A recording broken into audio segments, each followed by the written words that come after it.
ভুয়া বাইং হাউসের প্রতারণা থামছে না। ৫ বছরে এদের দৌরাত্ম্যে বন্ধ হয়েছে অনেক তৈরি পোশাক কারখানা। আর্থিক ক্ষতি হয়েছে কয়েক হাজার কোটি টাকার। এখন আটকে আছে প্রায় ২,০০০ কোটি টাকা। মালিকরা যেটি বলছেন, লোভনীয় প্রস্তাব এলে সচেতন থাকতে হবে। অন্যদিকে দেশীয় বাইং হাউসগুলোর সংগঠন বলছে, বিদেশিদের নিবন্ধন বাধ্যতামূলক করতে হবে। জাহিদুল ইসলামের প্রতিবেদন। সানবিট সব দিবে সামাল। সানবিট ম্যাজিক প্রেস ডিশওয়াশিং এর মাথা ঘোরানো সলিউশন। বাংলাদেশের তৈরি পোশাক রপ্তানি হয় পৃথিবীর প্রায় ১৫০ দেশে। এগুলো এলসির মাধ্যমে রপ্তানি হয় পরিচিত ব্র্যান্ড, অপরিচিত এবং সাধারণ মানের ক্রেতার কাছে।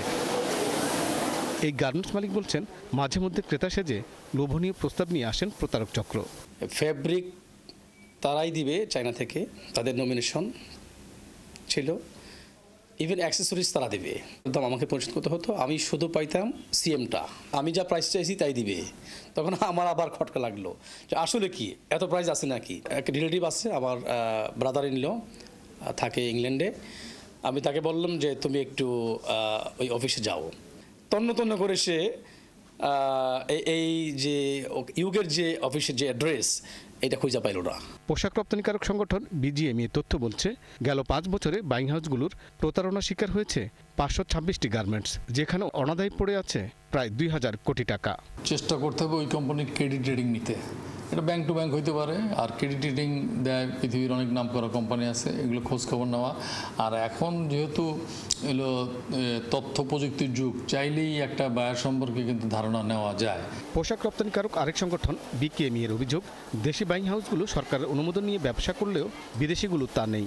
একটা ঘরের মধ্যে ওই কম্পিউটার একটা নিয়ে বায়ারের সাথে করেসপন্ডেন্স করে বাইং হাউস নিয়ে অর্ডার নিয়ে এসে ইয়েদের আমাদের প্লেস করবে, এরপরে এটা নিয়ে নানা জটিলতা তৈরি হলে তাকে আর খুঁজে পাওয়া যাবে না, এটা হতে পারে না। গার্মেন্টস বাইং হাউস অ্যাসোসিয়েশন বলছে, বিদেশিদের ব্যবসা করতে হলে যথাযথ প্রক্রিয়া মেনে তাদের দূতাবাসের মাধ্যমে বাংলাদেশে আসতে হবে। একটা বায়ার বন্ধ হওয়া বা একটা বায়ার কলাপস করা মানে হচ্ছে ফ্যাক্টরিটার একটা বন্ধ হয়ে যাওয়া, কারণ এখানে আবার ডিউর পেমেন্ট থাকে, ফ্যাক্টরির আপনার এক্সপোর্ট বন্ধ হয়ে যায়। অর্থনীতিবিদরা বলছেন, এ ধরনের প্রতারণা বন্ধে এবং টাকা উদ্ধারে দূতাবাসের সহায়তা নেওয়া যেতে পারে। যে দেশের ব্যবসায়িক পর্যায় থেকে এই ধরনের ফ্রড করা হয়, তারা তো আসলে মানে একই রকম ভাবে তাদের দেশের ভেতরেও আইনি প্রক্রিয়ার ভিতরে আসার কথা, সেই জায়গাটা আগাইতে হবে। এছাড়াও কিছু ব্র্যান্ড পণ্য নেওয়ার পর নিজেকে দেউলিয়া ঘোষণা করে, এতেও রপ্তানির বিপরীতে টাকা না পেয়ে আর্থিক ক্ষতির মুখে পড়ে অনেক গার্মেন্টস। জাহিদুল ইসলাম, ৭১, ঢাকা।